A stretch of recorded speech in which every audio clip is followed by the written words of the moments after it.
zakonodajni postopek vložili predlog zakona o spremembi zakona o poslancih, s katerim nameravamo uveljaviti nezdružljivost funkcije poslanca s funkcijo občinskega svetnika. To je kot dejstvo. Sprememba zakona je bila danes vložena z našimi podpisi. Jaz sem pa tam, mislim, da prvo podpisan.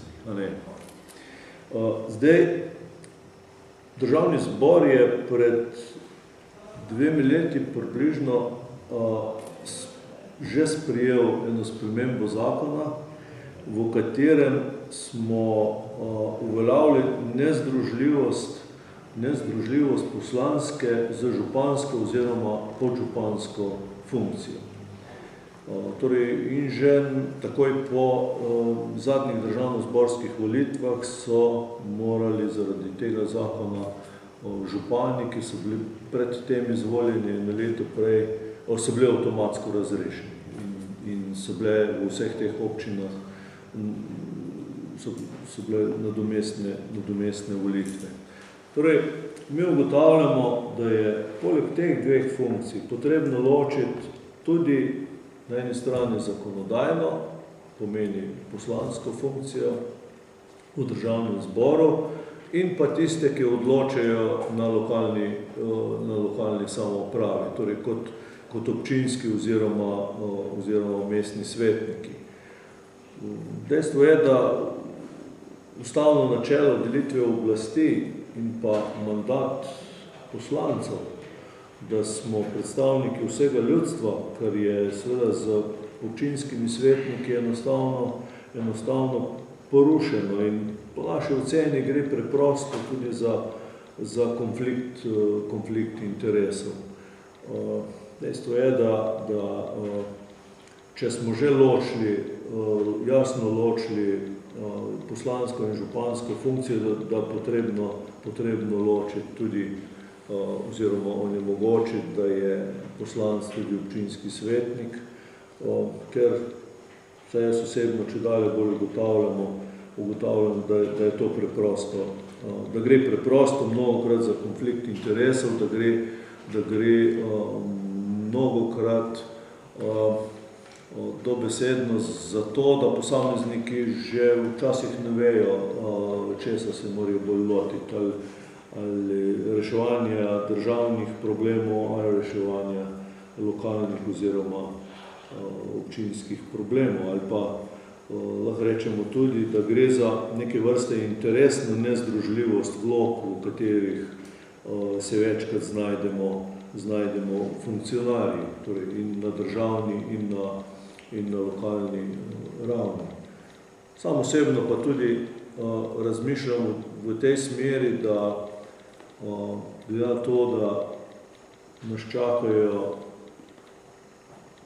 naslednje leto lokalne volitve, kdaj nas čakajo državno-zborske, še seveda ne vemo, katere bodo prej. Torej, na vsak način bo ta zakon začel veljati, če ga bo, upam, da Državni zbor potrdil, bo veljavnost se izvajala z novim mandatom Državnega zbora. Pomeni, da če bodo redne volitve v Državni zbor, pomeni, da bodo poslanci še sicer lahko kandidirali za občinske oziroma mestne svetnike, vendar v primeru, da bodo kasneje kandidirali tudi za Državni zbor, in če bodo izvoljeni v Državni zbor, jim bo avtomatsko prenehal veljati oziroma prenehal mandat občinskih oziroma mestnih svetnikov. In ne nazadnje, moja želja oziroma moj pogled na to gre tudi v to smer, da imamo v državi preveč problemov in da se je treba v njih resno pogovarjati, kot bom še enkrat poudaril, kot zastopniki vsega ljudstva, ne pa da ob, na primer, bližnjih naslednje leto lokalnih volitvah, če bodo prej kot če bodo državno-zborske kasneje, da bo šla pa večina poslancev zdaj v neko tekmo na lokalne volitve, in vsaj en mesec bo predvsem mislila ne samo na lokalne probleme, bo mislila na to, na kak način priti tudi v občinske svete. To se mi zdi tudi kot osebno, tega niti nismo v poslanski skupini mnogo diskutirali o tem, ampak osebno se mi zdi, da je to tudi en pomemben člen pri odločitvi, zakaj se tudi osebno zavzemam za to nezdružljivost. To.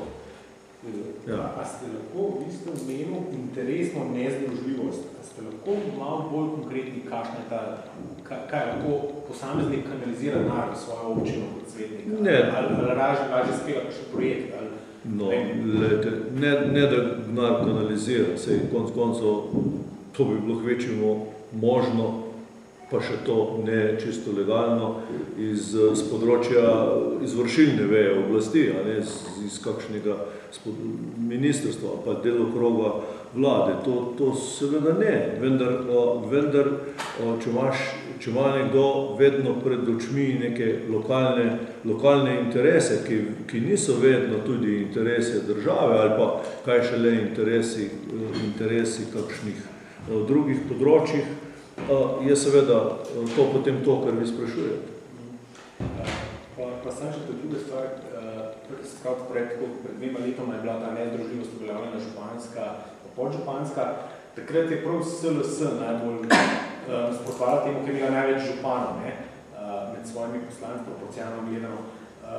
A je to, kakor bi rekli, recimo zdaj povračilni udarca SLS-a, da pač če takrat ste vi mogli žrtvovati največ županov poslancev, da ne pa zdaj še druge stranke žrtvujejo pa mestne svetnike?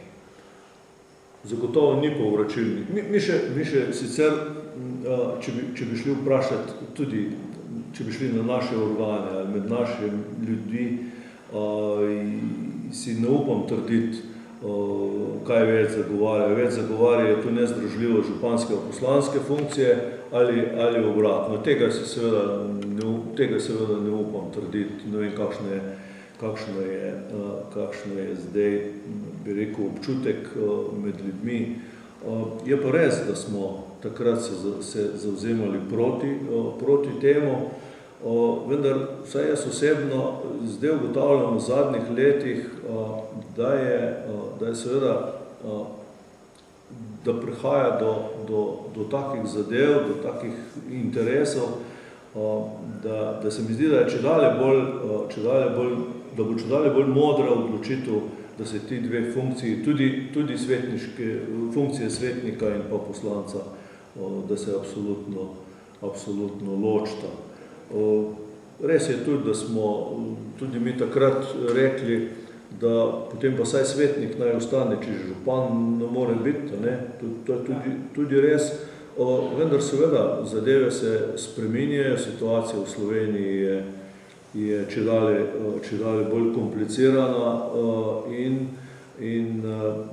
mislim, da ni nobenega. Prepričan sem, da ni popolnoma nobenega razloga, da je v tej situaciji, ki je v Sloveniji, da bi pač nekateri delovali in na državni in na lokalni ravni. S tem, da poudarjam seveda, da vsi prihajamo z nekega območja, konec koncev smo iz celotne Slovenije, poznamo problematiko v celotni Sloveniji.